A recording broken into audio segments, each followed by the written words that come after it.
Alexander Volkanovski versus Ilia Topuria, the press conference. Wow, what a great press conference. Alexander Volkanovski was dressed as an old man, wearing an old man grey hat and an old man grey jumper, leaning into people making fun of him, saying he's going to lose to Topuria because he's too old, and saying that he should get retired. So he was making fun of that. And at one point in the press conference, they asked Volkanovski, hey, what do you think about Topuria taking your belt? Because Topuria took pictures with Volkanovski's belt at one point, and Volk said, hey, I'm glad you were enjoying taking pictures with my belt, because that's all you're going to get.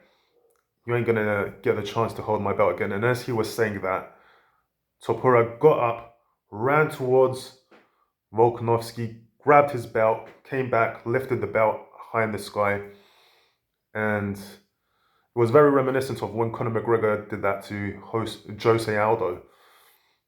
But he held it for a few seconds, and then the lifeguards got the belt back. The guards got the belt and gave it back to Volkanovski. So that was a cool moment. Yeah. There were lots of moments where Topuria was reminiscent of McGregor. Some people would say, he was basically copying Conor. But I guess even if you're copying him, you're going to get a lot more rise on your fight just because people are going to talk about that. So even if it's not original, he'll get a lot more views and a lot more pay-per-view buys. And yeah, Ian Gary and Jeff Neal. Ian Gary tried to be friendly this time around. He got booed by everyone in the crowd, but he wasn't trying to be cringy or play up the bad guy or play up the villain. He was just trying to be friendly to everyone. And at one point, the interview asked Ian Gary, would you shake Jeff Neal's hand? And Ian Gary said, hey, Jeff Neal, I'll shake your hand if you shake my hand. I'll shake your hand if you shake my hand. And Jeff Neal's like, I got you, my man.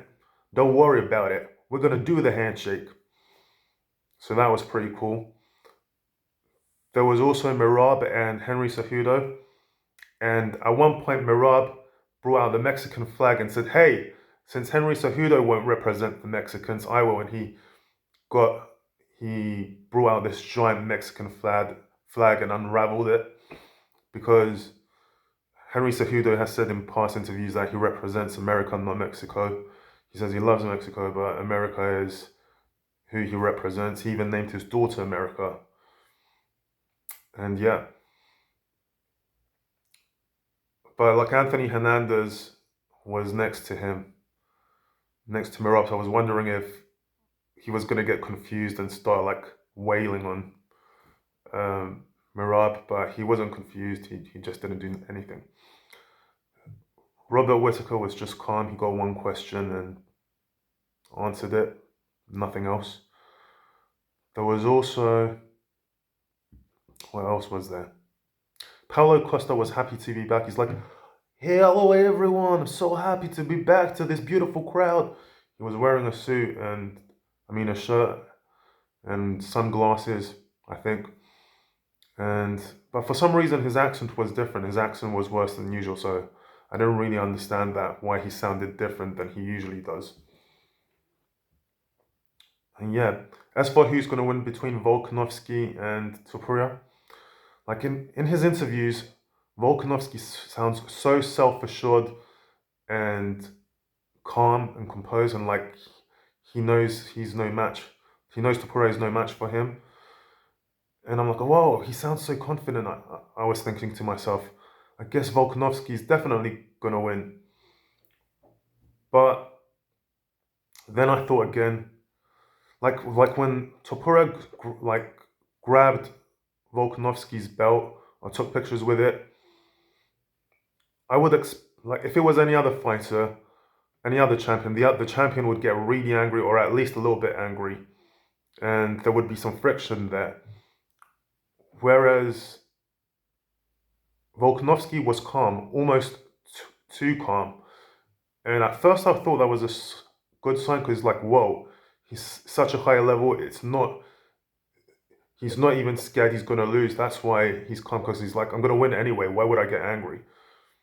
But then I thought about it again, and I thought, don't you want the champion to have a little bit of an edge, to be a little bit on edge, and to be a little bit of friction?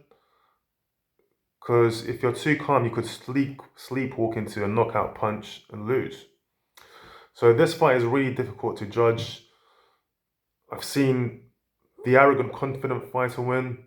I've seen that arrogant, confident fighter lose. I've seen the humble, self-effacing fighter win. I've seen the humble, self-effacing fighter lose. So I've seen all different combinations of fighters win or lose. So it's difficult to judge just from their behavior. And